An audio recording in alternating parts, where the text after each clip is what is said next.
Hey everyone, Wolf Lord Rho here. Before I begin today, I hope you've all managed to have a great Easter weekend with your families and loved ones.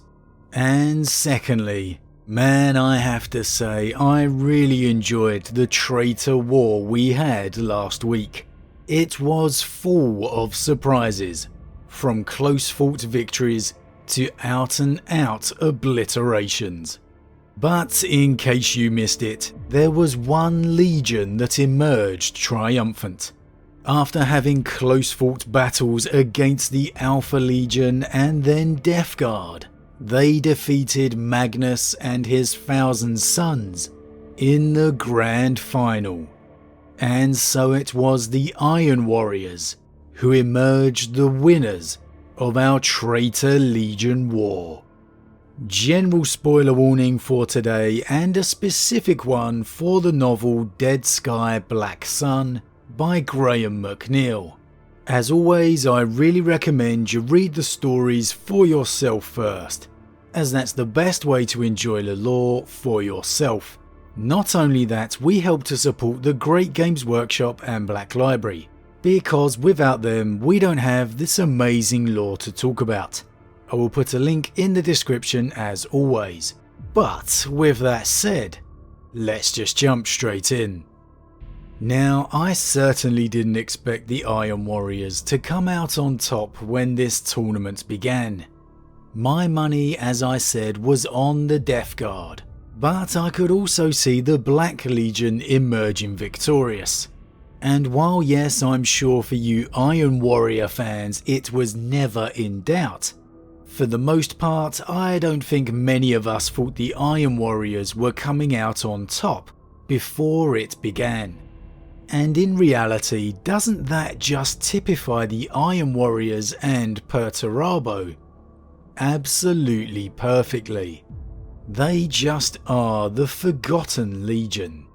The Primarch who became obsessed with being used and taken for granted, forgetting his father's words of just why he was to be his Lord of Iron upon their first meeting, and through sheer grinding stubbornness just refused to be defeated, ultimately emerging as champions.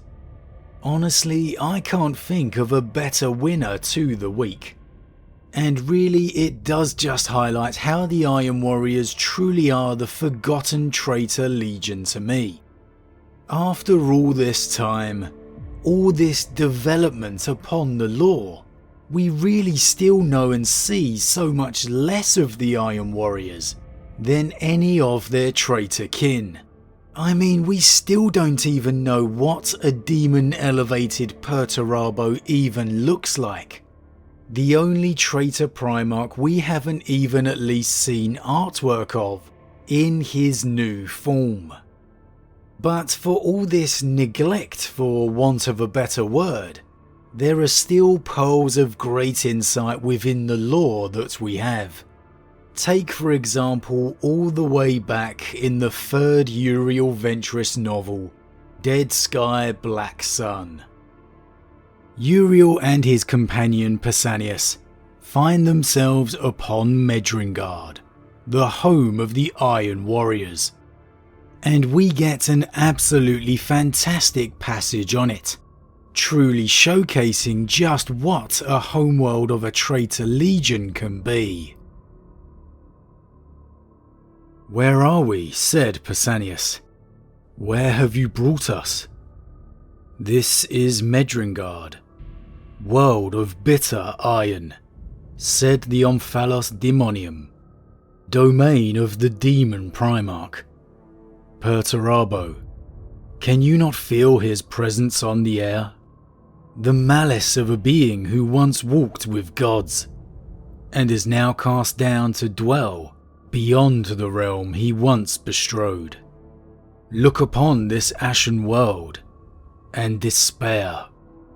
Uriel turned to where the Omphalos Demonium was pointing, the breath catching in his throat, as he saw the desolate vista before him. They stood on a high rocky plateau, above a sweeping grey hinterland of utter wretchedness. Far below them on the dismal steppe was a world of death. Uriel had thought the sweltering cavern of the demon engine had been a vision of hell, but it had been no more than a prelude to this soul-destroying desolation. Vast expanses of industrial heartland sprawled across the surface. Steel skeletons of factories, mountains of coal and reddish slag, and mighty belching smokestacks. Flames burned from blasted refineries. The pounding of mighty hammers and the clangorous screech of iron, audible from hundreds of kilometers away. Uriel had seen pollution-choked hive worlds, but they were garden paradises compared to Medrengard. He had even set foot on the iron surfaces of the Adeptus Mechanicus Forge worlds, the hallowed domains of the priests of the machine god. He had been awed by the scale of their pounding infrastructure, their every surface given over to colossal manufactorum. But even the mightiest of these worlds was but a village compared to Medrengard. Rivers of molten metal snaked like channels of lava, and evil clouds of smoke wreathed each tall tower. The peaks seemed to scrape the sky itself. The jagged stumps of the mountains, a dozen or more times taller than the highest summit of Macragge. Uriel felt his blood chill as his eyes travelled up the terrifying heights, seeing vile tendrils of noxious black smoke writhing from behind the mountains and clawing impossibly into the sky. It was a hideous dead-ringed outpost of malice.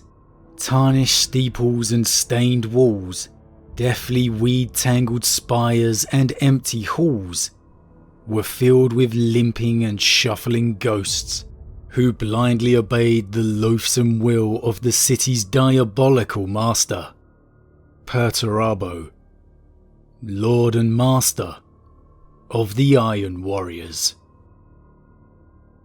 Such an awesome description. Not even a single page in length, just a few short paragraphs.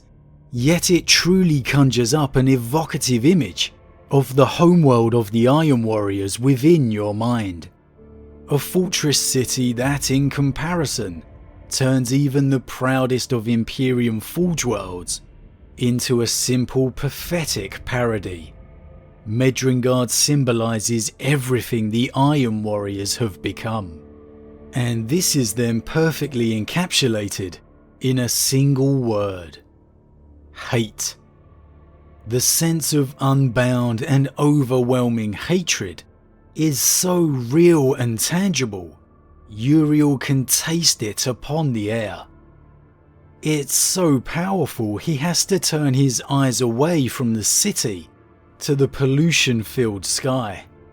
And this hatred really all stems from one thing: the living demigod, Traitor. The Primarch we once saw sink to his knees in the ruin of his adopted homeworld, shedding unrestrained tears of regret as his sons slaughtered its people upon his order, in the truest moment of the Legion's breaking. Traitor has become the embodiment of hatred. Hatred of a neglectful father. Hatred of an uncaring Imperium. Hatred of his fellow traitors. And most of all, hatred of just what he himself has become. Honestly guys, if you wasn't around for our Iron Warriors week last year, I really can't recommend going back and checking out some of those discussions. As in diving into his character, the character of the Legion, it really gave me a sense of greater appreciation for this forgotten and underappreciated Primarch, as well as his sons. Sometimes when it comes to legendary characters, more is not always a good thing. Sometimes the element of mystery needs to be kept. But in Perturabo's case, gaining the understanding behind the character gives him so much more depth. Now again, the lore of the Iron Warriors and Perturabo himself has been pretty lacking compared to other traitor Primarchs.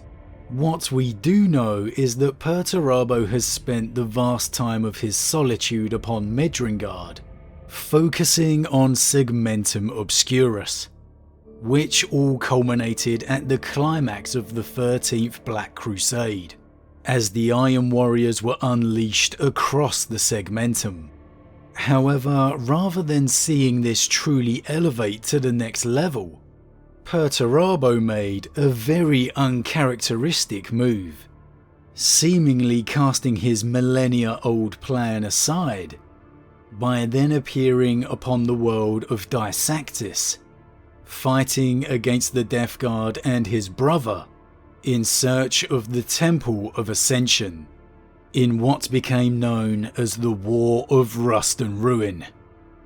And in going back and scouring through some older material, I found that Perturabo did indeed go toe-to-toe with Mortarion himself, in a 7-hour long duel, but with no winner made clear. Only that once Nurgle's plagues took hold on Perturabo's forces, he was forced to retreat from the field. Now, what I find most fascinating about this story is not the clash of legions, is not the duel between Primarchs. It's just what Perturabo was seeking: the Temple of Ascension. When it's a Primarch whose own ascension to demonhood has been such a discussion point, this little tease opens up a whole world of speculation and theories, and it's something I definitely want to discuss some more later this week. We've discussed Perturabo's ascension some before on the channel, but I really want to focus in some more on just why Perturabo was after this temple, because it really does open up some fascinating possibilities, or at least theories. But as always guys, what do you think? Are you surprised to see the Iron Warriors come out triumphant from our Traitor War? Do you believe they deserve the win? And why have they become so twisted by their hatred? Perhaps more so than any other traitor legion. As always, leave your thoughts in the comments below, I love to read them. Huge thank you to all my subscribers, your support truly means a lot to me, it really does. And if you're new, please consider subscribing to help the channel grow.